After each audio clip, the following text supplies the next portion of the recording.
ఏందో ఆ బ్రీచ్ నుంచి మళ్ళా ఫర్దర్గా బ్రీచ్ అయి ఆ నీళ్లన్నీ కూడా టౌన్ లేకి 9 అడుగులు కిందికి కోసపోయే పరిస్థితికి వచ్చింది.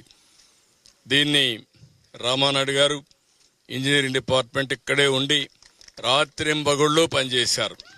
నిద్రాహారాలు మన పనిచేశారు. ఆర్మీ కూడా చేతులు తీసే పరిస్థితికి వచ్చారు. చాలా దిక్కల మేము బ్రీచ్లు క్లోజ్ చేశాం, కానీ ఈ బ్రీచ్ క్లోజ్ చేయడంలో మా దగ్గర సగిన టెక్నాలజీ లేదు. దీనికి ఏం చేయాలన్నా మాకు కూడా మార్గం కనపడలేదన్నప్పుడు ధైర్యం చేసి ముందుకు పోయారు. ఒక్కొక్క బోల్డర్ని మీరు చూస్తే 1 టన్ను బోల్డర్స్ తీసుకొచ్చారు. ఎక్కడ చూసినా నీళ్లు, బురద, వెహికల్స్ పోలేని పరిస్థితి. ప్రొక్లైన్స్ పెట్టుకున్నారు.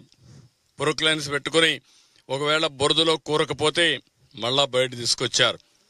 బయట తీసుకొచ్చి ఎక్కడికక్కడ 2-3 రోజులు లోకేష్ కూడా ఇక్కడ రావడం, ఎప్పటికప్పుడు ఆయన కూడా ఇక్కడ వీరు పనిచేయడం, డ్రోన్ పెట్టడం, డ్రోన్తో వచ్చినటువంటి ఇవన్నీ కూడా తీసుకొని ఏ విధంగా చేయాలనో మానిటర్ చేసుకుంటూ ఈయనతో కూడా రామానాయుడు గారితో సమన్వయం చేసుకున్నారు.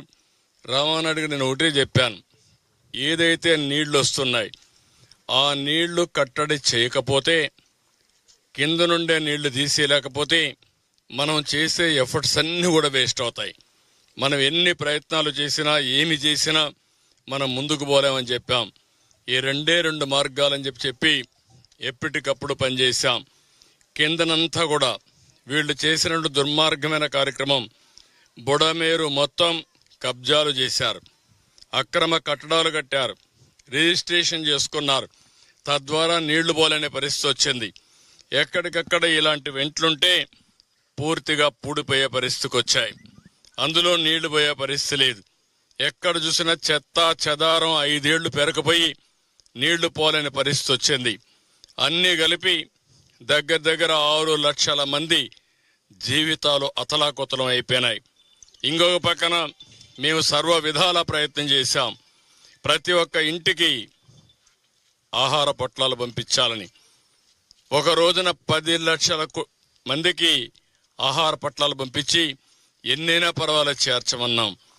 బోట్లు తెప్పించాం, ఎన్డీఆర్ఎఫ్ను పెట్టాం, హెలికాప్టర్లు తెప్పించాం. ఆహార పొట్లాలు ఎక్కడికక్కడ హెలికాప్టర్ల ద్వారా సరఫరా చేశాం. డ్రోన్స్ పెట్టుకున్నాం.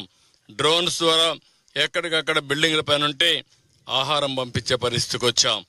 ఎన్ని ప్రయత్నాలు చేసినా చివరి నుండే వ్యక్తులకి మేము సరిగా అందించలేకపోయాం. ఒక దుర్మార్గుడి యొక్క పాలనలో వీళ్ళు చేసిన తప్పుడు పని వల్ల ఇలాంటి దుర్మార్గమైన కార్యక్రమాలు తయారయ్యే పరిస్థితి వచ్చింది. మనం నిలబడుకున్నటువంటి ఈ బ్రిడ్జికి కనీసం ఆ పక్క ఈ పక్క దారి 5 సంవత్సరాల్లో వేయలేకపోయారు. కనీసం ఒక దారి కూడా ఏర్పాటు చేయలేని వీళ్ళు ఈ రాష్ట్రాన్ని ఏ విధంగా అభివృద్ధి చేశారో మనం గుర్తుపెట్టుకోవాల్సిన అవసరం ఉంది. అభివృద్ధి చేయకపోతే పర్వాలేదు. నేను ఆ రోజు నుంచి చెప్పాను, వ్యవస్థలు చిన్న భిన్నం అయిపోయినాయి, భ్రష్టు పట్టిపోయినాయి.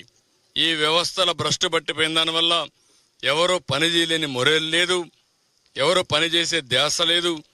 అక్కడి నుంచి నాకు 2-3 రోజులైతే శత విధాల అడ్మినిస్ట్రేషన్ని ఫోర్స్ చేసినా మేము లాస్ట్ మైలో అనుకున్న లక్ష్యాలు నెరవేర్చలేకపోయాం. కానీ ఈరోజు అడ్మినిస్ట్రేషన్ కూడా మీరు చూస్తే రాత్రింబగళ్ళు పనిచేశారు, బురదలో తిరిగారు, కష్టపడ్డారు. ఈరోజు ఎక్కడైతే ఇక్కడ రామానాయుడు గారు కానీ వెంకటేశ్వర